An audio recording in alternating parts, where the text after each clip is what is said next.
Je vais vous poser une question. Si vous répondez bien, je vous laisse. Vous pouvez répéter la question? Quelle étrange question. Je suis.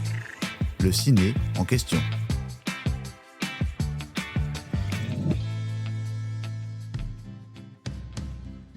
Elvis, adolescente emprisonnée, mariage toxique, musique, Graceland.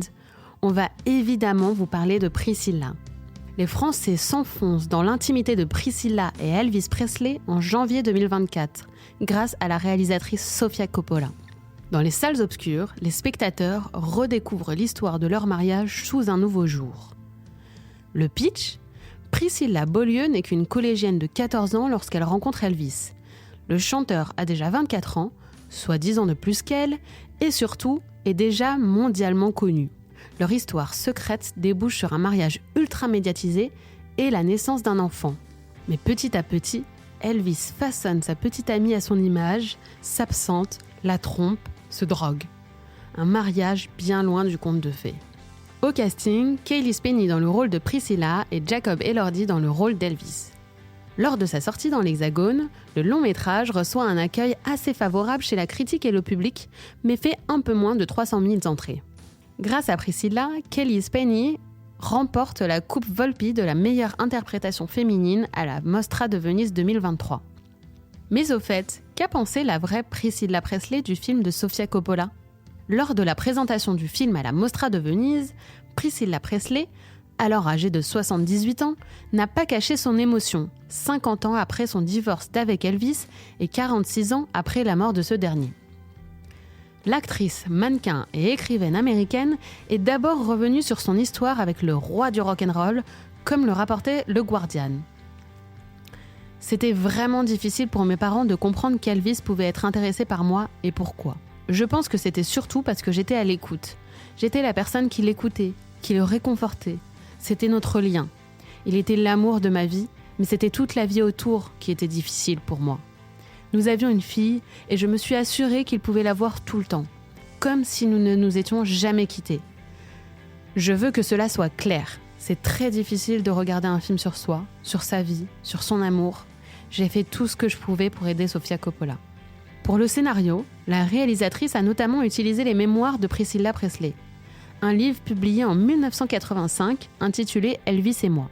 En lisant l'histoire de Priscilla pour la première fois, j'ai été frappée par la façon dont son histoire était pertinente, même dans un cadre aussi inhabituel, et par la manière dont nous regardions une figure si importante auprès d'Elvis, a confié la cinéaste pour les notes de production du film.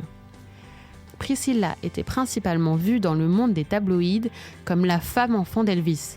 Mais j'avais le sentiment qu'il y avait une histoire bien plus intéressante encore à raconter, à propos du rêve d'une fille qui se réalise, mais qui n'était pas du tout comme elle se l'était imaginée.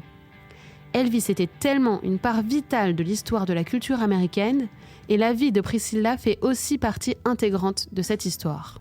Traditionnellement, Priscilla tient un rôle mineur dans la légende d'Elvis. Je trouvais que c'était une sorte d'Alice au pays des merveilles, avec le voyage d'une jeune fille à travers un univers inimaginable et la manière dont elle en sort en voyant les choses avec plus de clarté. Il y avait quelque chose de fascinant, de touchant, pour moi, à propos de cette histoire. Qu'est-ce que c'était d'entrer à Graceland en tant qu'enfant et d'en sortir en tant qu'adulte ? Enfin, la réalisatrice a surtout eu de longues discussions avec Priscilla Presley elle-même.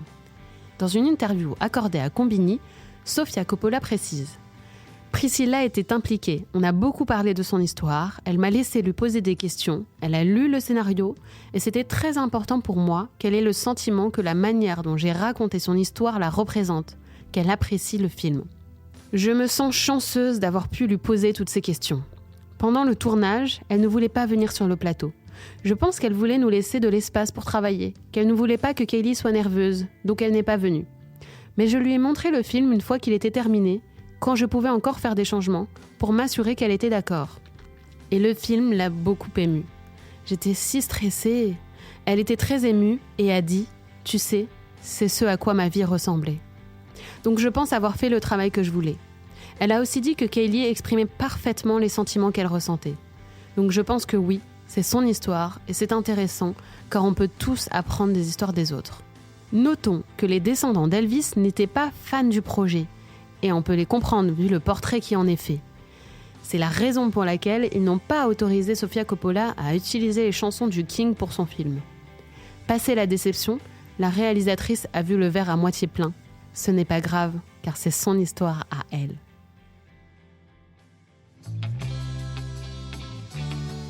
J'espère que cet épisode vous a plu.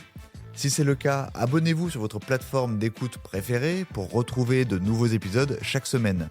Et si vous en voulez plus, découvrez la télé en question et les séries en question sur les plateformes d'écoute et téléloisirs.fr. À bientôt.